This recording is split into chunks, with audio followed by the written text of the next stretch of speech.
안녕하세요. 제가 지금 도저히 이 상황을 어떻게 해야 할지 감이 오지 않아서 조언이라도 구해보고 싶습니다. 저는 20대 후반의 남성이고 저희 친누나는 5년 전 결혼했어요. 저와 친누나의 나이 차이가 4살 차이입니다. 지금 제 나이만 할 때 매형을 만나서 누나는 시집을 갔었죠. 누나는 바이오 중소기업을 취직하여 다녔고 연봉도 정말 많이 받습니다. 학창 시절 때부터 똑부러졌었고 공부도 잘했고 얼굴까지 이뻐서 주변에서는 정말 인기가 많았던 타입이었죠. 특히 얼굴이 미인인 건 저희 엄마를 닮아서 그런 것 같습니다. 저희 엄마 나이가 이제 50대 초반인데도 불구하고 여전히 주변에서 곱다는 말을 정말 많이 듣습니다. 어렸을 적에 엄마가 학교에 찾아오면 아줌마들 중에서 제일 이뻤으니까요. 거기에 공부까지 잘하는 건 또 아버지를 닮아서 그런 것 같아요. 아버지는 교수이시고 어릴 적 학창 시절부터 유별나게 공부를 잘하셨다는데 그 부분을 저랑 누나한테 공부머리로 이어진 것 같네요. 그런 누나가 어느 날 결혼한다고 데려온 게 매형이었죠. 매형은 누나보다 5살 나이가 많았고 저랑은 무려 9살이나 나이 차이가 났지만 매형도 누나에 꿀리지 않을 만큼 선남선녀라는 말이 나올 정도로 이목구비가 시원시원하게 생기고 키도 크고 회사의 대기업에 다니고 있었죠. 누나의 가정은 매형보다 누나가 연봉이 약 2배 정도가 더 많았습니다. 그래도 둘의 맞벌이를 합치면 정말 큰 돈들을 벌었기에 결혼하고서는 항상 명절 행사나 일들이 생기면 저희 가족들과 함께 여행도 자주 가고 그랬어요. 저희 가족 모두가 그런 매형을 참 좋아했었죠. 그러다 누나가 임신을 해서 조카를 출산했습니다. 근데 그때부터 엄마가 이상할 정도로 너무 과하게 누나 집을 드나들기 시작했어요. 집에 와서 엄마가 안 보이면 항상 아버지께서는 누나네 손녀 보러 갔다고 말할 정도니 저와 아버지가 걱정할 만했죠. 한 번은 집에서 엄마를 붙잡고 저희가 그만 좀 하라고 말할 정도였습니다. 그렇게 딸 집을 계속 드나들면 사위가 얼마나 불편하겠냐는 말에도 불구하고 엄마는 아랑곳하지 않고 자기가 가서 손녀를 돌봐주면 얼마나 편해지는데 오히려 좋아한다며 눈치 없는 말을 하는 엄마를 볼 때마다 매형에게 미안한 마음은 계속 커지더군요. 그래서 저는 매형에게 살짝 돌려서 물어봐도 매형은 괜찮다며 그래도 장모님 덕분에 몸은 많이 편해졌다면서 웃고 있는 매형. 저희 앞이라 대놓고 티는 못 내지만 제가 그 상황이었더라도 정말 불편했을 것 같더군요. 심지어 나중에는 그 집에 엄마 방까지 생겨서 자고 온다고 집에 안 들어오기 시작하자 아버지랑도 대판 싸우고 그랬어요. 특히 아버지랑 싸우면 엄마는 아예 그냥 그 집에서 눌러앉아서 몇 주 동안 있다가 돌아오더군요. 그러던 어느 날 제가 회사 외근을 나갔다가 돌아오는 길에 우연히 정말 충격적인 장면을 목격하게 됩니다. 바로 저희 엄마랑 매형이 도저히 있을 수 없는 곳에 있는 걸 보게 된 겁니다. 차를 운전하는데 모텔이었고 매형이 엄마 팔을 잡고 나오고 있더라고요. 정말 제 머릿속이 순간 새하얗게 변하면서 손이 떨려와 운전을 하다가 사고가 날 뻔했습니다. 다급히 휴대폰을 켜서 그 장면들을 촬영하기 시작했어요. 다행히 차 안에 있던 저를 못 봤는지 매형은 문을 열어 엄마를 태우더니 그대로 다른 데로 가버렸습니다. 그리고 그때부터 저에게는 지옥 같은 몇 달이 흘렀어요. 진짜 속은 타들어가 미치겠는데 이걸 누구에게 말할 수도 없겠더라고요. 다른 게 아니라 매형과 엄마가 눈 맞았다고 누구에게 말해야 할까요? 누나, 아버지 모두가 해당 당사자인 게 아니 그런 것보다 어떻게 사위랑 그럴 수 있는지 엄마도 도저히 이해가 안 되고 자기보다 무려 10몇 살이나 많은 장모랑 아니 이쁜 아내를 놔두고 왜 대체 그런 건지 그래서 누구한테도 말 못하고 저 혼자서만 계속 속을 끓이는 생활이 한참 동안 지속되었습니다. 제가 입을 열면 바로 아버지 가정, 누나 가정 모두 깨지는 거니까요. 그렇게 말 못하고 끙끙대는데 그 기간이 길어지다 보니 나중에는 제가 우울증도 생기고 불면증까지 생겼습니다. 자다가 엄마와 매형의 모습들이 자꾸 떠올라 소리를 지르며 깨기도 했고요. 그때부터 저의 적개심은 어느새 엄마는 핏줄이라고 생각하고 적개심은 매형에게 향하기 시작했습니다. 그 이후 저는 매형을 만나도 틱틱거리고 일부러 무시하기도 하자 매형이 저에게 참다 참다가 말하길 처남, 혹시 내가 뭐 잘못한 게 있어? 라며 물을 정도였어요. 전 그렇게 저에게 묻는 매형을 보니 진짜 분노가 목끝까지 차올랐지만 재차 분노와 흥분을 가라앉히고 아니라고 됐다고 딱 잘라 말하고 나갔지만 너무너무 화가 치밀어 오르더군요. 그 이후로도 제가 계속 그렇게 나오자 매형도 절 피하기 시작했고 저희 가족들은 영문도 모르고 절 탓하더라고요. 특히 다른 사람들이 매형한테 왜 그러냐 할 때는 참겠는데 엄마가 매형을 감쌀 때는 도저히 못 참겠더군요. 몇 달을 그렇게 지내다가 결국은 저도 폭발했습니다. 그날은 아버지가 학회 세미나로 집을 비웠던 터라 누나네 부부가 저희 집에 찾아왔고 저는 그런 매형에게 또 틱틱대다가 싸움이 붙었던 거죠. 엄마가 저한테 너 매형에게 말버릇과 행동이 그게 뭐니? 라며 당장 고개 숙이고 사과하라고 하더군요. 그래서 전 끝내 폭발해서 소리를 지르고야 말았습니다. 엄마는 왜 나한테만 자꾸 뭐라는 거야? 매형이 나중에 새 남편 될 사람이니까 이렇게 감싸주고 나보고 사과하라고 말하는 거야? 라고 하니까 엄마는 갑자기 그게 무슨 소리냐고 말하더군요. 순간적으로 집안 분위기가 싸해졌습니다. 이미 말 나온 김에 저는 마음속 깊이 감춰두었던 것들을 모두 말하였습니다. 엄마랑 매형이랑 모텔에서 나오는 거 다 봤다고. 나도 정말 더 이상 못 참겠어. 내가 매형한테 이렇게 나오는 이유 이제 알겠어? 그런 꼴을 내가 봐버렸는데 내가 어떻게 매형을 좋게 대할 수 있겠어. 거기다 엄마는 그런 매형을 감싸는 꼴을 보니 정말 화가 치밀어 올라서 도저히 이제는 참을 수가 없어. 엄마는 도대체 뭐가 문제라서 사위랑 그러고 있어? 매형은 어떻게 아내를 놔두고 어떻게 장모랑 놀아날 수 있냐고. 이 무슨 개족보냐고. 라고 소리를 지르면서 난리를 쳤죠. 그러자 매형 얼굴이 새하얗게 변하고 누나도 충격 먹은 얼굴로 동공이 떨리더군요. 엄마는 아무 말도 못한 채 입을 벌리고 있었습니다. 한참의 침묵 끝에 제일 먼저 입을 열게 된 건 제 누나였습니다. 누나는 저를 안쓰럽게 쳐다보더니 너만은 모르길 바랬었는데 라고 말을 하더군요. 제가 그래서 무슨 소리냐고, 그럼 누나도 진작에 다 알던 사실이냐니까 누나가 갑자기 울면서 나 부끄러워서 말 못했었는데 그래도 남편인 매형 명예를 위해서 사실을 알려줘야겠다고 하며 누나가 그렇게 꺼낸 말은 정말 충격적이었습니다. 사실은 모텔 앞에서 너가 엄마와 매형을 본 그날 내가 매형한테 부탁한 거야 라고 하더군요. 순간적으로 저는 무슨 뜻인지 이해를 못하고 멍하니 있자 그동안 엄마가 맨날 손녀를 핑계로 누나 집에 간다고 하고는 바람을 피운 거였다고. 그래서 누나랑 매형은 엄마랑 다른 낯선 남자랑 바람 난 걸 진작에 알았다는 겁니다. 특히 저희 집에서는 엄마가 누나 집에 간다고 말해놓고 사실은 누나 집에 밤늦게 한참이나 지나서야 들어오는 게 일상이었다네요. 그리고 누나의 아파트 앞에서 바람피는 남자 차를 타고 내리는 것까지 목격했답니다. 그걸 목격하기 전에는 아빠한테 비밀로 친구들이나 계모임 핑계를 대며 누나에게 부탁을 했었고 또 그 당시에는 아빠랑 대판 싸우고 누나 집에 몇 주 동안 있던 시기라 누나네 집에 몇 주간 지내는 것처럼 했던 건 사실 계모임이 아니라 바람난 남자랑 여행을 가서 놀고 있었던 것까지 밝혀지고 나서 누나랑 매형은 큰 고민을 했답니다. 그래서 누나는 엄마에게 그 남자 도대체 누구냐고 물어봐도 엄마는 그냥 모임에서 집이 가까워서 가는 길에 차로 태워다 줘서 내려줬다는데 이미 누나가 목격한 건 낯선 남자와 엄마가 애틋한 분위기까지 다 봤는데 엄마가 오리발을 내밀며 계속 아니라고 잡아뗐었던 거죠. 그때부터 누나는 혼자서 엄마를 추적하다가 증거까지 확보했고 엄마가 외간 남자랑 모텔에 들어가자 도저히 모텔까지 들어가서 엄마를 데리고 나올 자신이 없었기에 매형에게 그날 부탁한 거였다고. 어이없게도 하필 그날 제가 그걸 보고 큰 오해를 한 거라고 하더군요. 모든 사실을 알고 나서 매형을 쳐다보자 매형은 민망한지 아무 말도 안 하고 고개를 돌리고 있더군요. 저 역시 너무 당황스러워서 아무 말도 나오지 않았습니다. 매형이 얼마나 억울했을까 싶어서요.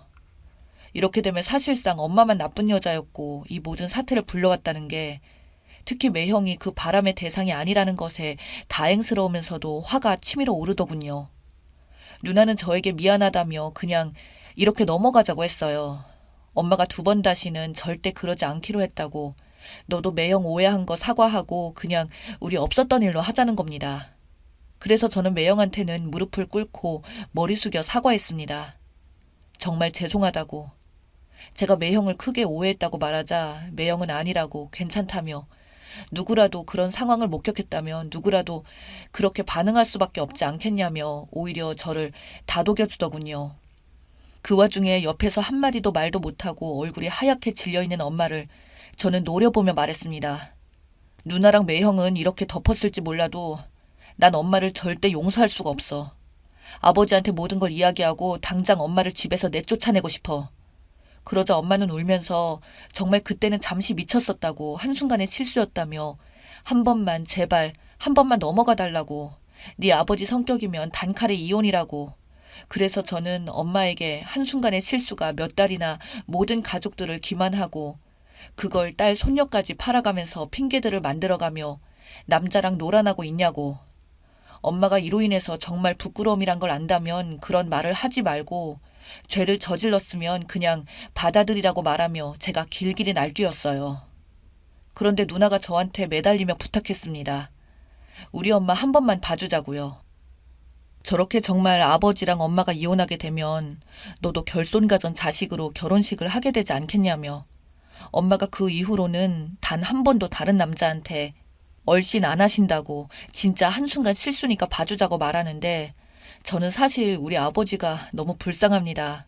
제가 결손가정이고 뭐고 솔직히 다 필요 없고 그런 것도 모르고 퇴근하시면 엄마 챙기는 아버지를 보면서 속이 정말 타들어가요. 지금도 엄마가 저렇게 빌었지만 저는 저희 엄마가 바람피는 것이 이번 한 번으로 끝날 것 같지도 않은 것 같다는 불안한 느낌에 지금은 운이 안 좋게 걸렸지만 안 걸리고 한 것이 있지 않을까란 온갖 상상들이 제 머릿속을 괴롭히네요. 심지어 우리가 친자식은 맞는 걸까 등의 상상까지 해보게 됩니다. 이 상황, 저는 어떻게 하는 게 진짜 현명한 걸까요?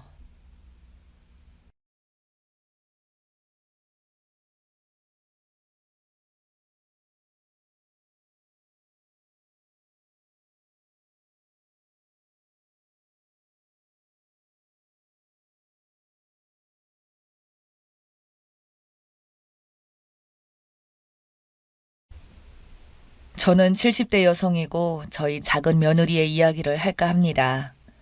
저는 아들이 둘이나 있고 딸이 하나 있어요. 우리 젊었을 때는 반드시 아들이 있어야 한다고 생각했는데 둘을 낳고 보니 아들은 쓸데가 없네요. 자기 마누라한테 푹 빠져서는 부모에게는 관심도 없어요. 그래도 다행히 큰 며느리가 참 좋은 아이라 그나마 다행입니다. 하지만 작은 며느리는 정말 못돼 처먹었어요. 못 배워 먹어도 그렇게 못 배워 먹을 수가 있을까 싶을 정도로 정말 정이 떨어진 아이예요. 저는 처음부터 그런 작은 며느리를 위해 이야기하려고 합니다. 작은 며느리는 돈에 아주 욕심이 많은 아이예요. 저희는 젊었을 때 남편이 건축일을 해서 건물이 몇 개 있어요. 운이 좋았던 편이죠. 저희에게 돈이 있다는 것을 작은 며느리는 알고 있었죠. 그래서 어떻게 하면 저에게 돈을 뜯어낼지 그 생각만 하는 아이였죠. 적어도 제가 보기에는 그렇습니다. 그에 비해 큰 며느리는 어머님, 항상 손에 꽉 쥐고 계셔야 해요. 절대 자식도 믿지 마세요. 라고 말하던 아이였어요. 작은 아들 결혼할 때 가지고 있던 빌라를 하나 내줬는데 집이 빨리 처분이 되지 않아 큰아들 결혼할 때만큼은 못 해줬어요. 어쩌겠어요, 상황이 그런 것을. 그런데 작은 며느리는 그런 게 어디 있냐며 아주 울고불고 난리가 났습니다. 제가 혼수라도 많이 해가지고 왔으면 말도 안 해요. 모아놓은 돈도 없다며 혼수도 안 해왔어요. 물론 지금 혼수를 가지고 말하는 것은 아닙니다. 단지 작은 며느리의 생각이 잘못되었다는 것을 말하는 것이에요. 사람은 적어도 양심은 있어야죠. 나는 돈 없어서 아무것도 못해. 그런데 너는 할 것 다 해와야 해. 아니, 지금 이게 무슨 억지죠? 그러면서 형님은 얼마를 해줬으면서 나는 왜 이거밖에 안 해주냐고 생떼를 쓰고 난리였어요. 그래서 제가 네 형님은 결혼 전 돈 열심히 모아서 집 사는데 보탰던데 너는 혼수도 안 해오고 무조건 돈이 하나도 없다고 하면서 왜 맨날 네 형님을 들먹여? 그리고 왜 나한테만 돈을 내놓으라고 하는 거냐? 너네 친정에 말을 하거라. 아들이 있는 게 죄니? 왜 남자는 모든 걸 해야 하는 거니? 나도 더 이상 돈 없다. 라고 말을 했는데 작은 며느리가 어머님, 지금 저희 집 돈 없다고 무시하는 거예요? 돈 조금 있다고 유세 부리는 거예요? 정말 너무하세요. 라면서 바득바득 대들더라고요. 저는 그때 이미 작은 며느리에게 정이 뚝 떨어졌어요. 이건 철이 들지 않았다는 것과는 전혀 다른 문제였으니까요. 그렇게 결혼하고도 작은 아들을 어찌나 못살게 굴었던지 작은 아들이 와서는 형에게 준 돈만큼만 달라고 울면서 사정을 하더라고요. 저는 정말 한 푼도 주기 싫었는데 남편이 그냥 주고 말자고 하더라고요. 어차피 줄 생각이었던 것이니 주고 끝내자고요. 저는 정말 괘씸했지만 나중에 작은 아들에게 돈을 주었죠. 그런데 작은 아들이 돈을 받아서 며느리에게 줬다고 하는데 작은 며느리는 저희에게 감사하단 전화 한 통이 없더군요. 저는 그런 작은 며느리 행동이 상당히 불쾌했어요. 아무리 아나무인이라도 그렇죠. 기본적인 도리도 모르는 아이 아닙니까? 그렇게 결혼하고도 크고 작은 사건이 많았는데 사사건건 저희 큰 며느리를 들먹이며 차별을 한다고 하더라고요. 그렇다고 제가 큰 며느리에게 뭘 더해준 것도 없어요. 큰 며느리는 워낙 조용한 아이라서 이렇다 저렇다 말을 하는 아이도 아니었고요. 그러다 큰 사건이 일어났는데 작은 며느리가 큰 며느리에게 함부로 행동을 해서 그 착하던 큰 며느리가 화를 내는 일이 일어난 거죠. 이유도 참 어이가 없고 기가 막히더라고요. 큰 며느리는 딸만 둘이고 작은 며느리는 아들만 둘이에요. 하지만 저는 아들, 딸 그다지 상관하지 않았어요. 이게 말이죠. 참 그렇더라고요. 친척들은 나중에 대를 이어야 하니까 작은 며느리가 큰일 했다고 하며 큰 며느리는 딸만 있었는데 작은 며느리가 아들을 둘이나 낳았으니까 정말 다행이라고요. 이런 이야기를 작은 며느리가 있는 앞에서 자주 했던 모양입니다. 그래서 그랬는지 작은 며느리는 아들을 낳았다는 부심이 대단했어요. 하지만 저는 생각이 달랐어요. 큰 며느리가 낳은 손녀들에게 정이 더 갔죠. 큰 며느리 손녀들이 저를 잘 따르는 것도 있었고 사실 저도 나이가 있다 보니 큰 며느리가 낳은 아이들이 아들 손주였으면 왜 안 했겠어요.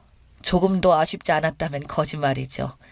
하지만 저는 작은 며느리의 아들 손주들보다는 큰 며느리의 손녀들이 훨씬 예뻤어요. 그러한 것이 작은 며느리 눈에도 보였겠지만요. 늘 큰 며느리와 비교한다고 하는 아이였는데 말이죠. 저도 안 그러고 싶었는데 작은 며느리가 어찌나 유난을 떠는지 솔직히 아들 손주라 해도 정이 잘 가지 않더라고요. 저를 잘 따르는 것도 아니었고요. 그러한 부분 때문에 한바탕 소동이 일어났어요. 명절에 제가 손녀들과 놀고 있었는데 작은 며느리가 저에게 어머니, 이제 손주들도 차별하세요? 라고 따지듯이 말을 합니다. 그래서 제가 그게 무슨 말이냐고 물었어요. 그랬더니 이 집 대를 이을 아이들은 우리 아들들인데 우리 아들들한테는 너무 무관심한 거 아니에요? 라고 말을 합니다. 그래서 제가 그랬죠. 요즘 세상에 대를 잇고 아니고 그런 게 무슨 상관이니? 그리고 네 아이들이 나만 보면 피하고 울어버리는데 나보고 어쩌라는 거니? 라고요. 그랬더니 갑자기 작은 며느리가 그래봤자 손녀딸인데 나중에 후회하지 마시고 잘하시라고요. 아무짝에도 쓸모없는 손녀딸들한테 너무 잘해주지 말라고요. 나중에 후회하지 마시고요. 라고 말을 했고 그 이야기를 듣던 큰 며느리가 깜짝 놀라서 동서, 아무리 그래도 말이 너무 심한 거 아니야? 애들도 다 알아들을 나이인데 아무짝에도 쓸모없다니 무슨 말을 그렇게 해? 나이도 많지 않은 사람이 남녀 차별이라니. 동서는 여자 아니야? 라고 말을 했어요. 그랬더니 작은 며느리가 형님 뭘 그렇게 정색하고 그러세요? 그럼 제가 틀린 말 했어요? 딸들은 시집 가버리면 그만이잖아요. 그리고 이 집에 대를 이을 아이도 아들인 저희 아들들이라고요. 라며 의기양양하게 말을 하더라고요.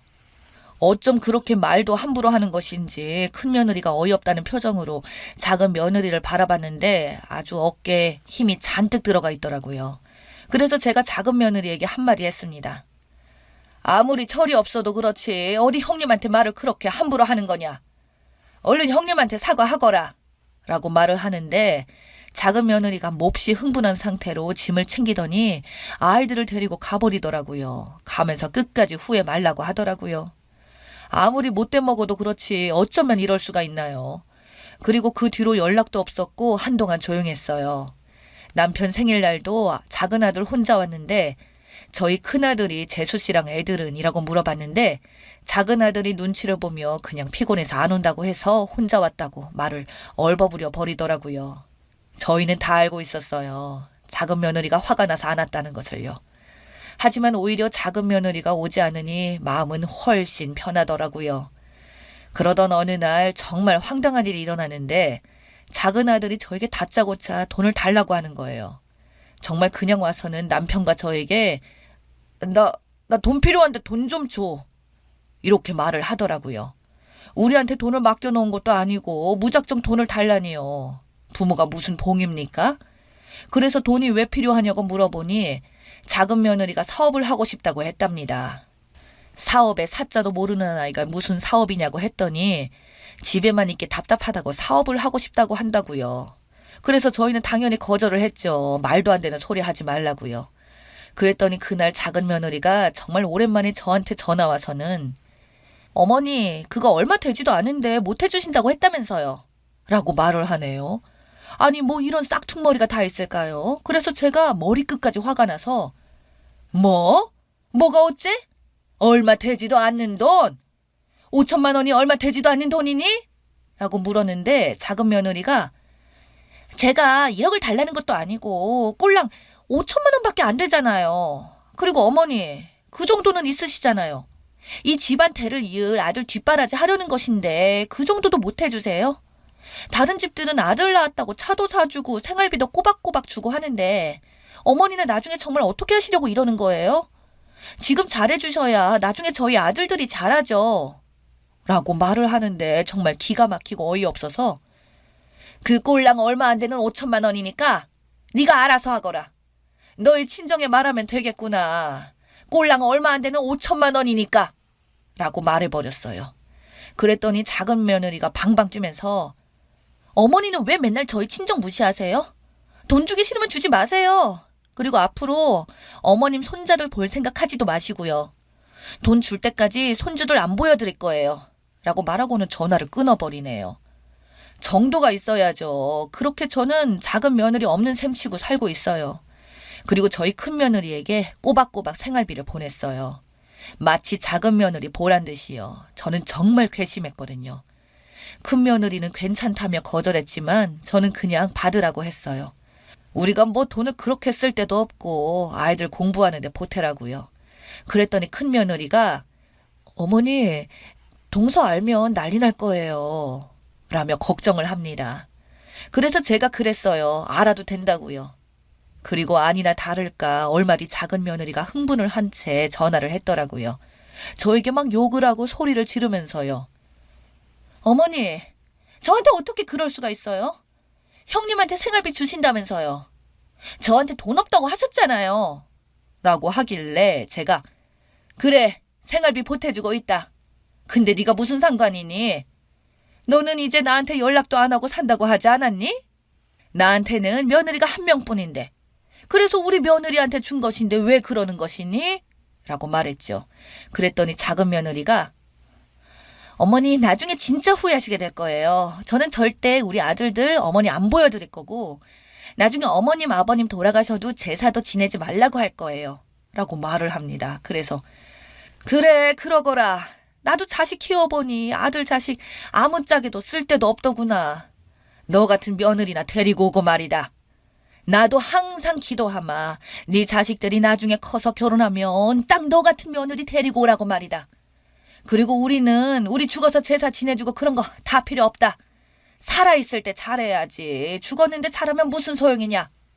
라고 말하고는 전화를 끊어버렸어요. 그 뒤로 작은 아들이 찾아와서는 엄마 때문에 이혼하게 생겼어. 라고 말을 하는데 저는 옆에 있던 빗자루를 들어서는 그런 아들놈은 흠씬 두들겨 패주고는 나는 지금부터 아들은 하나 있다고 생각하고 살 거니까 앞으로 집에 발도 들어놓지 말라고 했네요. 이혼을 하던지 말던지 알아서 하라고요. 남의 자식 욕할 필요도 없는 것이 내 자식이 저 모양이니 제가 누구를 탓하겠습니까? 그렇게 한바탕 소동이 일어나고 작은 며느리가 큰 며느리에게 전화해서 다시 한번 난리를 친 모양인데 큰 며느리도 앞으로 연락하지 말라고 했다고 합니다. 그렇게 몇 달을 지나니까 작은 아들과 작은 며느리가 손주를 데리고 집으로 왔는데 제가 내쫓아 버렸습니다. 감히 어디를 들어오냐고요. 작은 며느리는 그런 저에게 어머님, 제가 생각이 짧았어요. 앞으로 잘할게요. 라고 말을 했는데 제가 그랬죠. 어느 집 며느리인데 나한테 미안하다고 하는 것이요. 나는 댁을 잘 모르니 그만 돌아가시오. 라고 했더니 작은 며느리가 울며불며 어머니 정말 너무하세요. 제가 이렇게까지 정말 자존심 다 버리고 사과드리는데 정말 너무하신 거 아니에요? 라고 하네요. 그래서 그런 작은 며느리에게 제가 말했어요. 돈이 필요한 건 아니고요. 나는 돈 없으니까 그만 돌아가시죠. 라고 말을 하고는 문을 닫아버렸습니다. 아유, 정말 이런 며느리도 있네요. 저는 아직도 작은 며느리 얼굴 안 보고 살고 있습니다. 그리고 앞으로도 계속 안 볼 생각입니다. 우리 집 대를 이어요? 참나 지나가던 개가 웃겠네요. 마지막으로 우리 큰며느리에게 한마디만 하고 싶네요. 알뜰살뜰 아껴 쓰며 살고 있는 우리 큰며느리. 항상 고맙구나. 항상 고생하는 것 같아서 생활비를 주었더니 혹시 모른다며 그 돈을 다시 우리 부부를 위해 연금을 들어놨다는 말을 아비한테 들었단다. 내가 그 말을 듣고 얼마나 눈물을 흘렸는지 몰라. 평생 표현 한번 안 하던 너희 아버지도 눈물을 흘리더라. 내가 뱃속으로 낳은 자식보다 우리 며느리가 더 낫구나. 이 어미가 항상 고맙구나.